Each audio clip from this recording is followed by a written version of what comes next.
কঠোর পরিশ্রমে আল্লাহর সাহায্য মেলে। পরীক্ষা মানেই আতঙ্ক, দুশ্চিন্তা।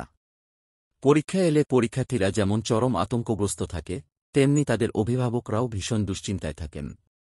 আখিরাতের যে পরীক্ষায় আমরা নিত্যদিন জড়িয়ে রয়েছি, তা নিয়েও যদি একটু ভাবতাম, তাহলে আমাদের দুনিয়া ও আখিরাত সুখময় হতো। পরীক্ষা একাডেমিক হোক কিংবা জীবনের হোক, পরীক্ষার সময় মুমিনের কিছু করণীয় আছে। তার মধ্যে একটি হল আল্লাহর উপর পূর্ণ ভরসা রাখা। কেননা পবিত্র কোরআনে মহান আল্লাহ বলেছেন, যে ব্যক্তি আল্লাহর উপর ভরসা করে তার জন্য আল্লাহই যথেষ্ট। সূরা তালাক আয়াত ৩। আল্লাহ তাআলার উপর ভরসা করার মানে এই নয় যে আসবাব ও উপকরণ গ্রহণ না করেই বা পড়ালেখা না করেই পরীক্ষায় উত্তীর্ণ হওয়ার জন্য বসে থাকবে। কেননা আল্লাহ তাআলা দুনিয়াকে দারুল আসবাব তথা উপকরণের কেন্দ্রবিন্দু বানিয়েছেন। তাই আসবাব বা উপকরণ গ্রহণ করতে হবে। ইবনে আব্বাস রাদিয়াল্লাহু আনহু থেকে বর্ণিত, তিনি বলেন, লোকজন হজ করত কিন্তু সঙ্গে পাথেয় নিয়ে আসত না। আবু মাসুদ বলেন, ইয়েমেনের কিছু লোক হজে যেত কিন্তু সঙ্গে পাথেয় আনত না, এবং তারা বলত যে আমরা আল্লাহর উপর ভরসা করেছি। অথচ মক্কায় পৌঁছার পর তারা ভিক্ষা করত। ফলে মহান আল্লাহ অবতীর্ণ করলেন, তোমরা হজের সফরের সঙ্গে পাথেয় নিয়ে যাবে, আর জেনে রেখো তাকওয়াই হল উত্তম পাথেয়। আবু দাউদ হাদিস 1730। তাই দুনিয়ার পরীক্ষায় উত্তীর্ণ হতে হলেও আল্লাহর উপর ভরসা রেখে পরীক্ষার পূর্ণ প্রস্তুতি নিতে হবে।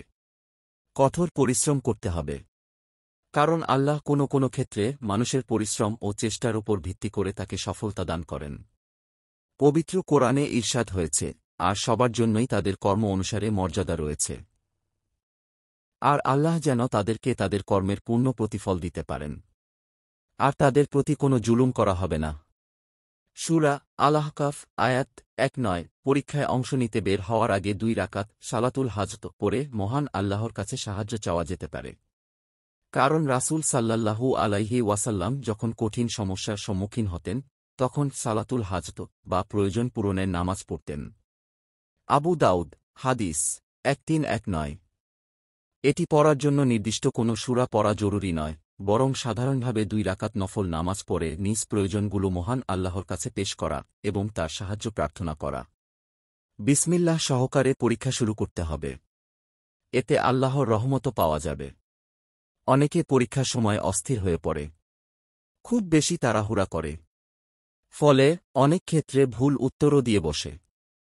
ইসলাম তাড়াহুড়া পছন্দ করে না, কারণ এটি শয়তানের অভ্যাস। এছাড়া পরীক্ষা শুরু হলে ধীরস্থিরভাবে প্রশ্ন বুঝে উত্তর লিখতে হবে। অস্থির হয়ে তাড়াহুড়া করা যাবে না। রাসূলুল্লাহ সাল্লাল্লাহু আলাইহি ওয়াসাল্লাম ইরশাদ করেন, ধীরস্থিরে কাজ করা আল্লাহ তাআলার পক্ষ থেকে, আর তাড়াহুড়া করা শয়তানের পক্ষ থেকে। সুনানে বাইহাকি হাদিস ২০৭৬৭। এবং পরীক্ষায় সঠিক উত্তর প্রদানে মহান আল্লাহর সাহায্যের জন্য মনে মনে তার কাছে দোয়া করা যেতে পারে। যেমন রব্বি জিদনি ইলমা।